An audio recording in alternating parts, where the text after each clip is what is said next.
We got fired, and you're not going to believe why. That's this week on Think Tank Tuesday.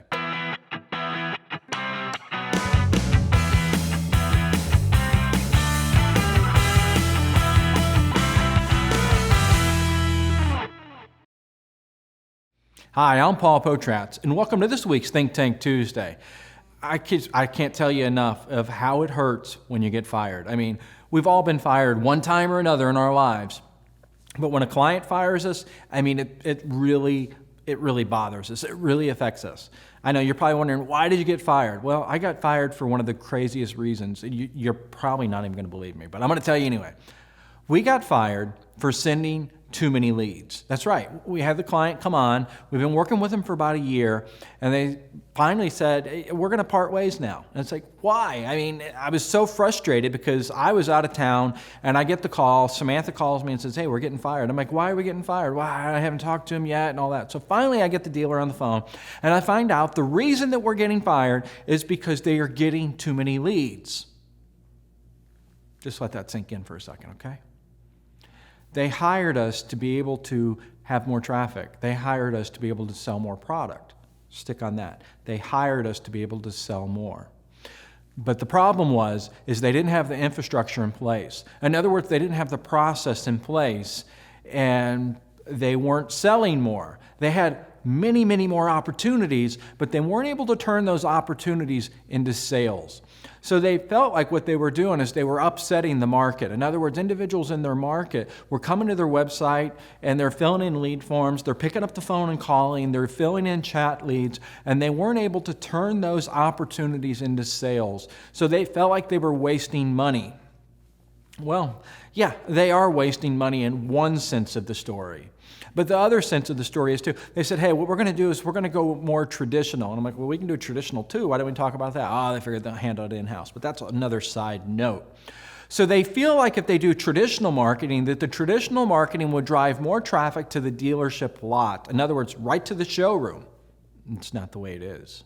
Think about it. Us as consumers, we've been spoiled. We've got that smartphone in our pocket or our purse. We can pull out that iPhone, that Droid, and we can go directly to that company's website. We can see more about them. We can see the product. We can see the service. We can do whatever we want to do on that phone. And as a consumer, I mean, think about it. We have all of this technology and all these new things that are supposed to save us time. But it doesn't save us time. It gets in the way of everything because now we have all this technology that we're playing on. I mean, we've got Facebook, we've got Periscope, we've got Twitter, we've got reviews that we read. We've got so many choices when we're deciding to make a purchase, and so many streams of media and so many different times or things coming at us with advertisement. But, you know, you're not going to change consumer habit. What I'm saying is just because you're on radio, TV, newspaper, billboard, and direct mail does not mean they're going to come to your lot, come to your storefront, and just do business with you. They're going to go to your website, and they're going to take the easiest route. So you're not really fixing a problem by saying, hey, we're going to fire the company that we hired to do the service, and they completely fulfilled on the service. Actually, they fulfilled so much more than we were expecting. Are you ready for some useful tips? I'm going to break right here for 1 minute, then I'm going to come back, and I'm going to give you some useful tips that you can implement into your business. See you in a minute. Are your ads lacking creativity? Do you or your agency not know digital? Are you not hitting your goals? Sounds like it's time for a new agency. Let's talk today. Call 866-543-4485 or email yes@ppadv.com. So I talked to the owner.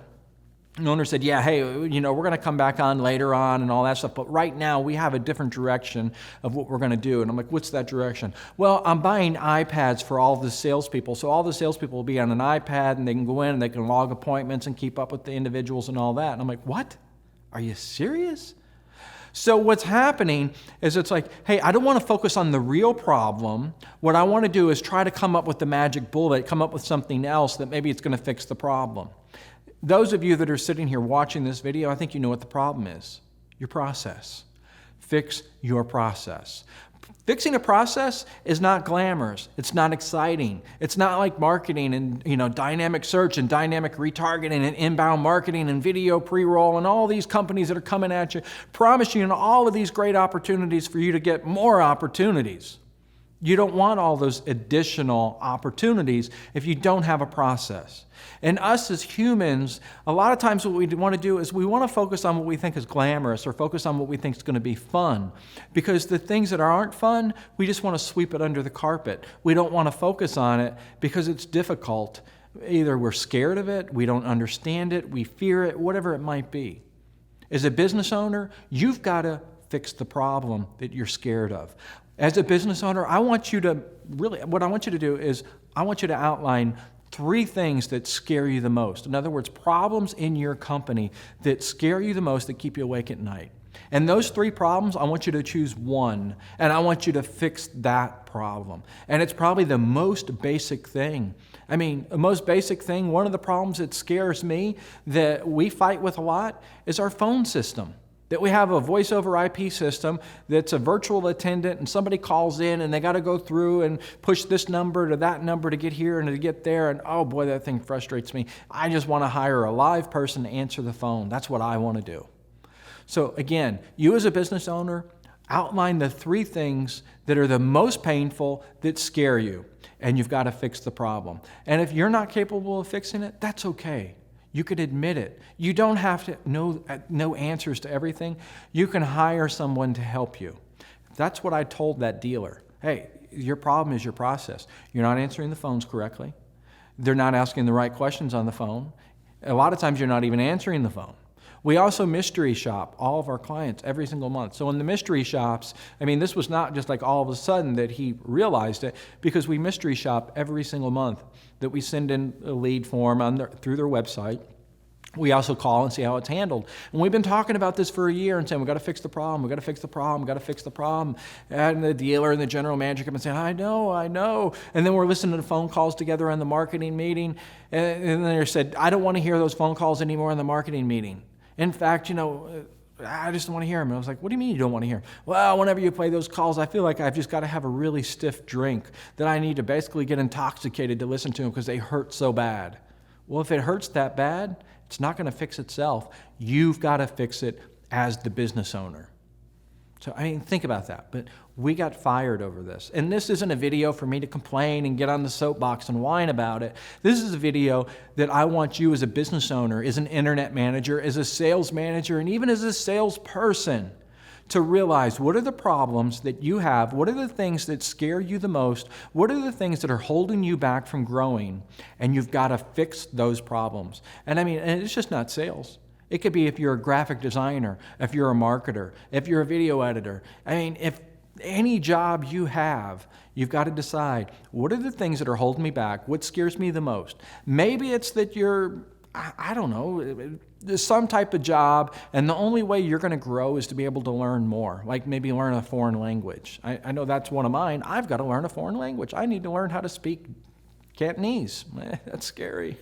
But anyway, so you've got to fix the problems.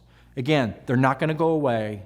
Understand what's holding you back, and generally it's what scares you, and it's something that's not glamorous. Fix that problem, and there'll be no stopping your business and the growth of your business. And I want you to do the same thing. If you're the business owner, find out what, in fact, do a little test and pull all of your management into a meeting and give them the task of writing down the 3 things that scare them the most that's holding the business back. And don't have them do it together. Have them do it individually and have them email to you by the end of the day.